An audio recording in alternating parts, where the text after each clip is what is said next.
In this video help tutorial, we're going to be doing the billing report. The billing report by ID and name. The ID here, the name here. Each record that you see within the billing report has the billing ID and the name at the top. You can see each on each line. Then for each group of items that were in the billing, they would be listed. And then below that would be a sub-summary for each listing. And at the very end of the report would be a report summary. The way the report summary works, depending on the records in selection, it could be one or more of the records. It'll summarize whatever is actually in the records in selection. It'll show the tax, the subtotal before the tax, then the tax and the subtotal together summarized.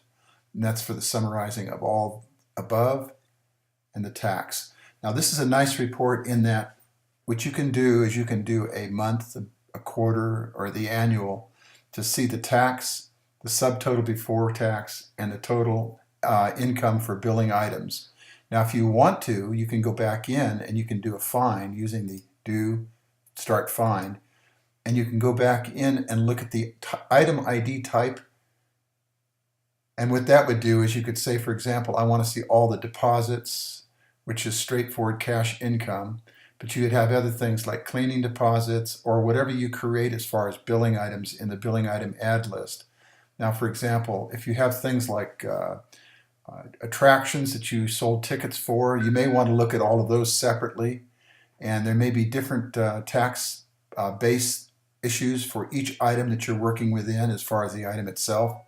In this case, you can see that this one is a cleaning deposit.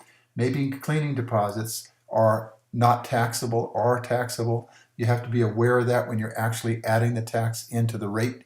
If this is not a taxable item, then there would be no tax rate, which immediately will affect the sum of all the taxes. So you have to be careful to understand in your business what items are taxable and which are not, because sometimes it can be quite expensive. And they may be even different. For example, they may be taxed separately.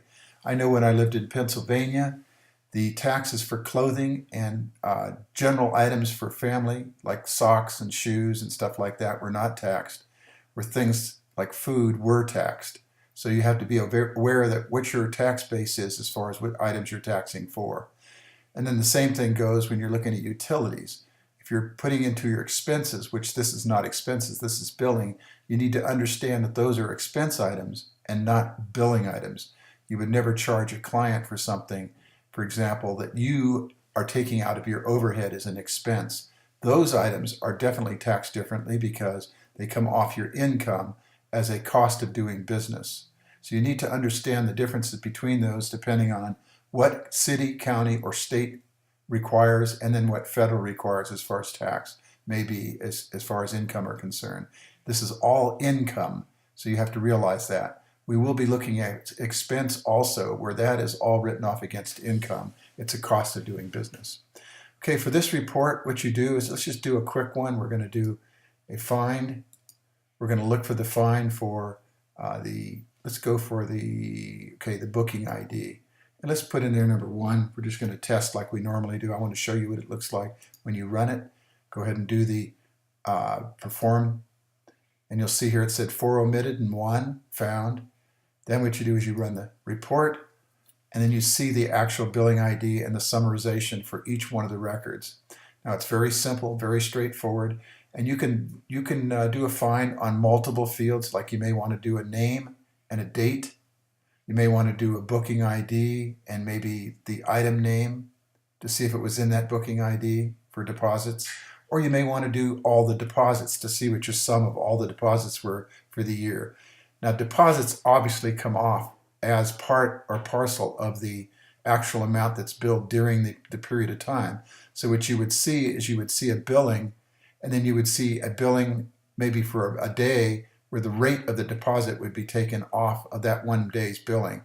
So if you had a $100 day, it would be $75 for one day for the deposit, unless the deposit is something that's returned at the end of the period, like a cleaning deposit or a pet cleaning deposit, and that would be returned to the individual if they left the dwelling in the condition that it was supposed to be as it was entered in. Now sometimes you get damage where somebody has damages and you charge them for the damages, that's treated totally differently. And that's why I say you need to understand what is taxed and what is not.